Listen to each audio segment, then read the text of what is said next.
বাংলাদেশীদের গড় আইকিউ পৃথিবীতে সর্বনিম্ন। পৃথিবীর বিভিন্ন দেশের মানুষের গড় আইকিউ এক নয়।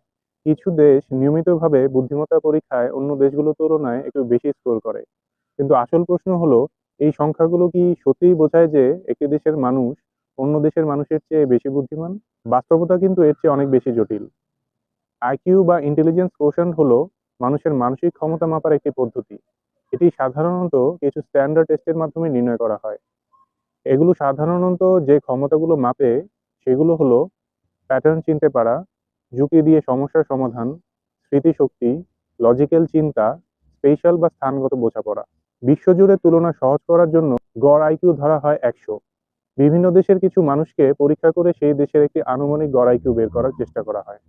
অনেক গবেষণায় দেখা যায় কিছু পূর্ব এশীয় দেশ তুলনামূলকভাবে একটু বেশি স্কোর করে।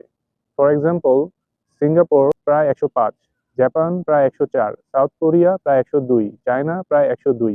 তবে পার্থক্য খুব বেশি নয় এবং এই বিষয়টি নিয়ে বিজ্ঞানীদের মধ্যে অনেক বিতর্ক রয়েছে। মনোবিজ্ঞানীরা মনে করেন কয়েকটি বিষয় স্কোরকে প্রভাবিত করতে পারে। প্রথমত, শিক্ষা ব্যবস্থা। যেসব দেশে গণিত ও বিজ্ঞানের শিক্ষা শক্তিশালী সেখানে এই ধরনের পরীক্ষায় ভালো ফল দেখা যায়।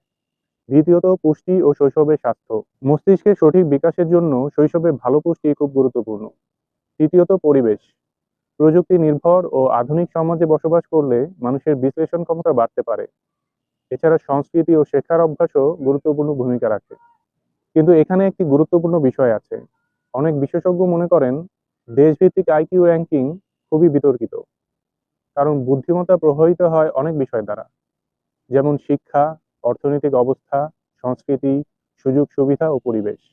আর সবচেয়ে বড় কথা হলো, আইকিউ টেস্ট সাধারণত বিশ্লেষণধর্মী চিন্তা মাপে, কিন্তু সৃজনশীলতা, জ্ঞান বা আবেগীয় বুদ্ধিমত্তা পুরোপুরি মাপে না।